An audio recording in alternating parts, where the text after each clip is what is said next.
প্রাকৃতিক বিপর্যয় বিপাকে কৃষকেরা। পশ্চিম মেদিনীপুর জেলার চন্দ্রকোনায় ধান ও আলু চাষ প্রধান। অর্থকরী ফসল হিসেবে চন্দ্রকোনার দুটি ব্লকেই ব্যাপক হারে আলুর চাষ হয়ে থাকে। এই সময় চন্দ্রকোনার সীতানগর, বৈদ্যনাথপুর, পিয়ারডাঙ্গা, ঢলবাদ সহ একাধিক জায়গার মাঠগুলিতে জলদি চাষ হিসেবে পোখরাজ আলু লাগানোর কাজ সম্পন্ন হয়ে আলু গাছও বেরিয়ে যায়। ভালোই হয়েছিল। তারপর মিশ্র সারে যা দাম, আলু বীজে যা দাম, 1800 টাকা বস্তা, 1900 টাকা বস্তা কাঁচা আলু। এমনি চাষ এক মাস পিছিয়ে গেছে। আলু মিশ্র সারে 1800, 1900 টাকা বস্তা সব ব্লকে বিক্রি হচ্ছে।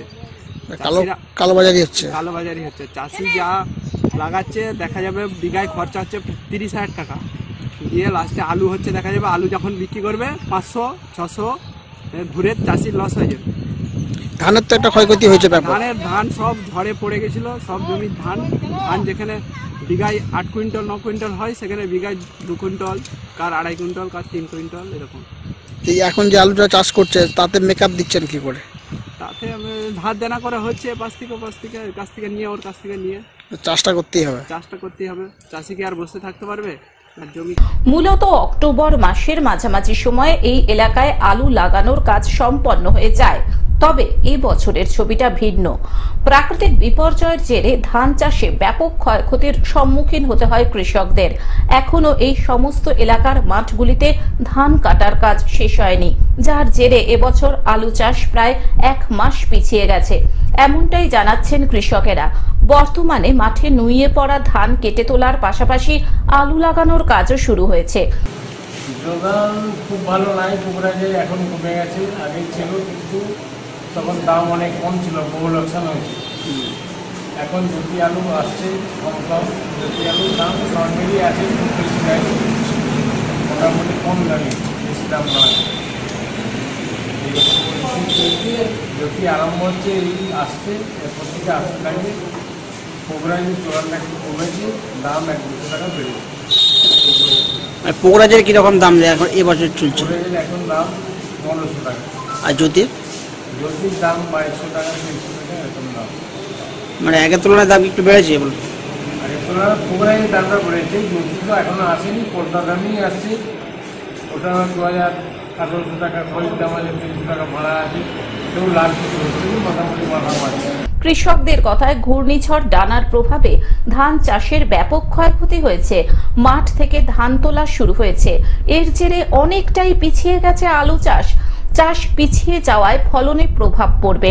আলু চাষ মূলত শীতকালের ফসল, কিন্তু এখন শীতের আমেজও নেই। এছাড়াও কৃষকদের কপালে চিন্তার ভাঁজ ফেলেছে আলু চাষের শুরুতেই রাসায়নিক সার ও বীজ আলুর চড়া দামে। তাদের অভিযোগ, বর্তমানে পোখরাজ আলু প্রতি বস্তায় অর্থাৎ 50 কেজি কোথাও 1600 টাকা, আবার কোথাও 1800 থেকে 1900 টাকায় বিক্রি হচ্ছে, যেখানে কয়েক বছর আগে দাম ছিল 900 থেকে 1000 টাকা। জ্যোতি আলুর দাম বর্তমানে 2200 থেকে 2300 টাকা। তবে বর্তমানে পোখরাজ আলুর চাহিদা বেশি। ধানের তো ব্যাপক ক্ষয়ক্ষতি, ধাপ ধানও উদ্ধার হয়নি। তারপরে আলু লাগানো পড়েছে, আলু জমি বাদ হয়নি। আচ্ছা, বীজের দাম বেশি, 2100-2200 পোখরাজ আলু। তারপরে জমি বাদ হয়নি, কাদাতে আলু লাগাতে হচ্ছে। পোখরাজ আলুগুলো কী করবো? নিয়ে এসছি 4টা, এবারে নিয়ে এসেও কাদাতেই লাগাচ্ছে। এখন তার পজিশনটা খুবই খারাপ, আলু হবেই কি একবারে তাও কনফার্ম নাই। জ্যোতি আলুর চাষ শুরু হতে আরো সপ্তাহখানেক সময় লাগবে। বীজ আলুর পাশাপাশি রাসায়নিক সারের কালোবাজারি চলছে, ফলে চড়া দামে কিনতে হচ্ছে রাসায়নিক সার, দাবি কৃষকদের। ফলে এবছর আলু চাষের শুরুতেই বিঘা প্রতি খরচ 30,000 টাকায় দাঁড়াচ্ছে, জানালেন কৃষকেরা। আলুর দাম বৃদ্ধি নিয়ে ব্যবসায়ীদের দাবি, বর্তমানে পোখরাজ আলুর চাহিদা বেশি, যোগান কম, দাম 200-300 টাকা বেড়েছে। আর জ্যোতি আলুর দাম স্বাভাবিক রয়েছে। কৃষকদের কথা ভেবে দাম নিয়ন্ত্রণ ও কালো বাজারি ঠেকাতে সরকার সদর্থক ভূমিকা নিক, এমনটাই চাইছেন কৃষকেরা। 1 মাস পরে হচ্ছে। এছাড়া আবার বীজ আলুর দাম প্রচুর বেড়ে গেছে। যে বীজ আলু আমরা 1000 টাকায় কিনতাম সেটা এখন 1600 টাকা হয়ে গেছে। আর রাসায়নিক সার যেখানে আমরা 1200-1500 কিনতাম সে এখন 1800 টাকা দাম বলছে। মানে কালোবাজারি হচ্ছে, প্রচুর কালোবাজারি হচ্ছে। এতে আমাদের খুবই কষ্টের মধ্যে দিয়ে চাষ করতে হচ্ছে। পশ্চিম মেদিনীপুর থেকে কল্যাণ মণ্ডলের রিপোর্ট, গ্লোব নিউজ। এখন থেকে গ্লোব টিভি দেখুন আপনার স্মার্টফোনেও।